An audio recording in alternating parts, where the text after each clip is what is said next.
Immigration enforcement continues to make headlines this week, both nationally and here in Oklahoma.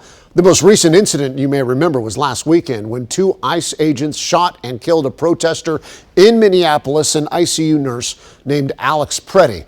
There was also passionate discussion here in Oklahoma City over a proposed ICE processing facility, with heated comments made at Tuesday's city council meeting. But that facility, Mayor David Holt said Thursday, was no longer happening at its proposed location. The debate over ICE and immigration enforcement dominated our conversations with local leaders. In fact, I wanted to highlight this interview that KOCO morning anchor Kylie Walker did Thursday with Senator James Lankford. How confident are you in immigration enforcement here in the country? Yeah, we have thousands of arrests that are happening around the country every single day at this point. And obviously what happened in Minnesota, that is incredibly tragic, and that is atypical for an arrest that's actually occurring. So I want a fulsome, independent investigation that's out there where all the facts can come in. We have some preliminary data at this point. We don't have all of the full fact shed and all the full video. So it is important to be able to get all of that in and then to be able to follow through. There shouldn't be any different than any other law enforcement investigation that's out there. If someone draws a weapon or someone definitely discharges a weapon, we need to put that person on administrative leave. We need to go through the process to be able to make sure we're getting all the facts out. We also need to be able to check how we're training folks. In the bill itself that we're trying to be able to get through for funding for Homeland Security actually has de-escalation training funding already in it. It has been one of our frustrations that Democrats are currently threatening to shut the government down over this when we already have things like de-escalation training in it. Body-worn cameras are already funded in this bill. There's a lot of things that we all believe in and all think are important for basic law enforcement and trust of the American people to be in this bill. And so it's been the confusing part of the threats about shutdowns when we all seem to agree on a lot of these areas and have already funded it. Senator, days after the shooting, Governor Kevin Stitt here in Oklahoma called it a, quote, real tragedy. He also said about the president when asked what should happen next here, quote, he's a deal maker. He's getting bad advice right now. Do you agree with the governor?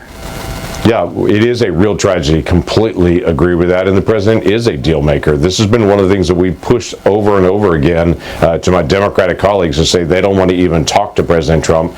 We keep saying to them, go sit down and talk to him. He's willing to be able to make a deal, to be able to work things out. He's shown that over and over and over again when people are willing to be able to sit down and talk with him. They're going to find out that he's much more interested in, for instance, a larger immigration deal than they know of at this point. I've talked to the president multiple times. The president's been very outspoken in his support for DACA individuals to actually get citizenship. But Democrats are like, no, we don't want to even discuss anything with him. The president's ready to be able to sit down and be able to make a deal on that. He's been public.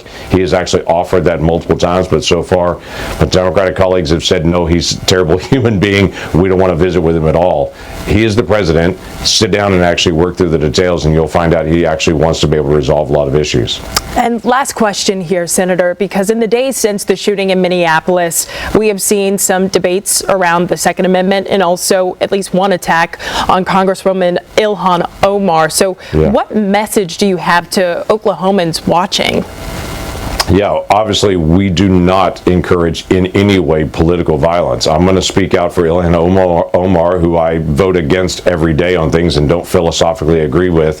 I'm going to support her right to be able to speak out for the people that she represents, be able to share those values, and to be able to live safely, to be able to articulate those issues.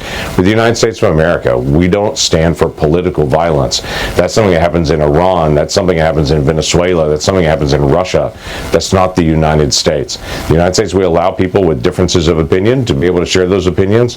We have that constitutional right to be able to do that and should continue to be able to stand up for the rights of every individual, regardless of their perspective, to be able to peacefully speak out for what their view is. That's the part that should be protected on that. And as for the Second Amendment guarantees the rights for individuals to be able to carry a firearm, be able to have that. So whether that is at a protest, which some people have said, well, he should have never had a firearm at a protest, that is actually a protected protected constitutional right if someone is threatened to be able to have that firearm. Now, if you're standing there and you're actually opposing law enforcement and then you reach for a weapon, and we don't know all the details on this, or if he's carrying a weapon and he's being combative with law enforcement, that is a very different issue, and that escalates dramatically the situation.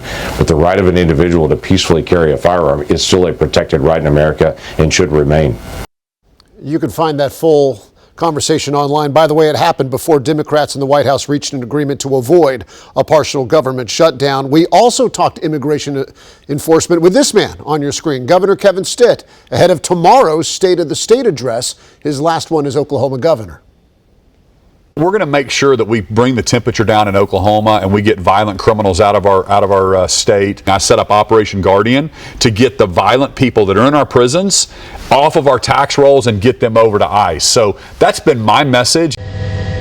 Stitt says he believes governors should have a seat at the table, that they should be given the power to match local employers with foreign workers as needed.